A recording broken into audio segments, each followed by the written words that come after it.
Assalamualaikum warahmatullahi wabarakatuh. Selamat datang di channel Hobi Bunga, para pecinta aglonema semuanya yang berasal dari berbagai daerah. Jadi di video kali ini sesuai janji saya semalam di kolom komunitas, saya akan membuat video Q&A, tanya jawab ya. Dan beberapa pertanyaan sudah saya kumpulkan, baik yang baru maupun yang lama, yang menurut saya pertanyaannya menarik untuk dijawab. Dan sebenarnya semua pertanyaan menarik untuk dijawab ya. Hanya yang ini aja, yang ini yang menarik perhatian lebih lah kira-kira. Oke. Namun sebelum saya ingin mengucapkan terima kasih juga kepada penonton setia Hobi Bunga, yaitu pada Mbak Nita dan Mama Davin yang benar-benar setia ya. Karena saya lihat beberapa bulan terakhir ibu-ibu berdua ini nggak pernah absen komentar dan nonton video. So thank you very much. Oke, jadi langsung saja. Ada beberapa pertanyaan yang akan saya jawab di sini. Kita mulai. Yang pertama, vitamin B1 untuk tanaman apakah sama dengan vitamin B1 untuk manusia? Jawaban saya tidak sama. Kok bisa nggak sama? Sekarang saya balik tanya, pernah nggak Bapak Ibu semua minum vitamin B1 Liquinox? Pasti jawabannya nggak pernah kan, karena itu untuk tanaman. Kalau kita butuh vitamin B1 pasti kita minumnya paling nggak IP kayak gitu kan, dan yang lain. Jadi jawabannya tidak sama. Namun kalau mau menggunakan vitamin B1 untuk manusia ke tanaman, jawabannya bisa ya, bisa.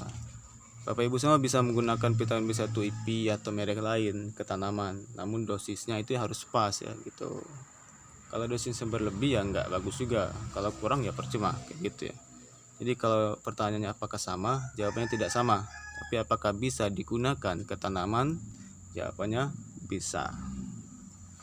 Lanjut ke pertanyaan kedua.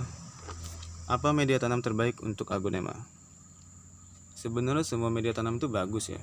Tergantung kecocokan dengan cuaca di daerah tersebut, kemudian perawatan dari yang punya aglonema.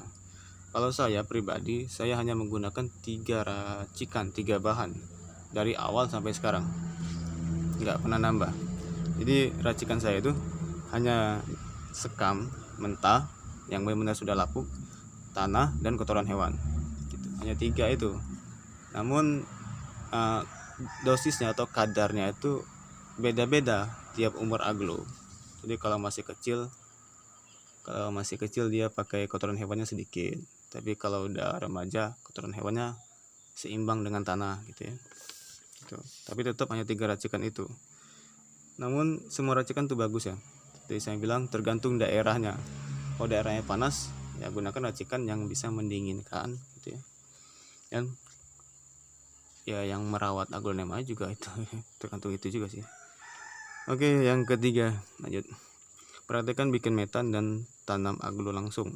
Sebenarnya sudah sering saya bikin video ini ya.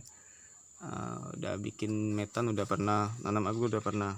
Nah, namun karena ini request, jadi akan saya buatkan video khususnya nanti. Nanti sore habis buka saya upload videonya. Saya akan reporting baby aglonema, si baby restadas ya, yang itu yang di ujung, itu yang di pot ya. Di itu baby restadas akan saya videokan reportingnya sekaligus media tanamnya. Oke, kita lanjut. Nomor 4, pupuk aglo yang terbaik itu apa, kemudian dosisnya gimana, dan jadwal pemberiannya gimana.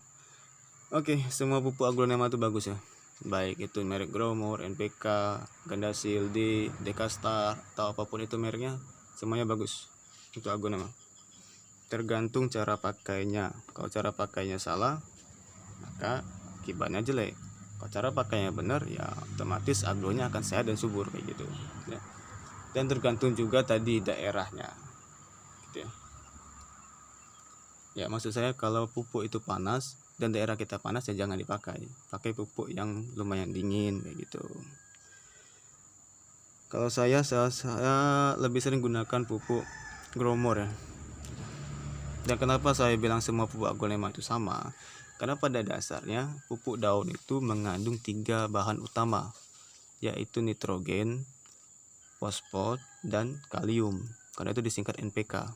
Ya, jadi semua pupuk daun itu mengandung 3 bahan utama tadi. Hanya saja dosis kandungannya yang berbeda kayak gitu. Kemudian apa media tanam suksom yang terbaik? Karena saya baru beli suksom jaipong setang pendek. Oke. Jadi jaipong setang pendek yang kayak gitu ya, yang kayak punya saya. Memang sip, memang sangat cantik ya. Oke, kalau saya dari awal menggunakan 3 bahan tadi, Bu. Jadi hanya sekam, tanah, dan kotoran hewan. Skamnya itu 2, tanahnya itu 1, dan kotoran hewannya kalau udah sebesar itu 1 juga. Tapi kalau masih kecil dari itu cukup setengah dari tanah kotoran hewannya. Dan pastikan steril dulu ya. Cara mensterilkan media tanam ada di video saya, silahkan dicek di situ. Ibu apa lupa saya. Oke, yang terakhir biar nggak terlalu panjang. Yang terakhir ini, pernah nggak hobi bunga pakai pupuk NPK? Jawabannya pernah. Pertama sekali pupuk yang saya pakai itu NPK. Pertama belajar agro. Hasilnya apa? Ini kesalahan saya sih, bukan kesalahan pupuknya. Hasilnya 3 hari kemudian aglonema saya mati. Gitu. Tapi kesalahan ini kesalahan saya karena saya nggak tahu cara pakainya. Itu bukan kesalahan NPK-nya. NPK-nya bagus. Yang salah saya. Ya. Karena itu saya tekankan, sebelum kalian pakai pupuknya, kalian cari tahu dulu cara pakainya gimana dan dosisnya gimana. Gitu ya. Kalau sekarang saya hampir nggak pakai lagi sih, kecuali untuk percobaan karena saya kan suka mencoba orangnya. Jadi kalau untuk percobaan kadang saya pakai gitu, untuk percobaan apa gitu. Tapi kalau untuk rutinnya saya selalu menggunakan Growmore gitu ya. Oke, jadi itulah pertanyaan dan jawaban dari saya. Terima kasih buat yang sudah bertanya, dan jangan lupa tonton terus video dari Hobi Bunga ya, komentarnya gimana. Dan apa ya, jangan lupa komentar ya. Oke, bye bye. Assalamualaikum warahmatullahi wabarakatuh.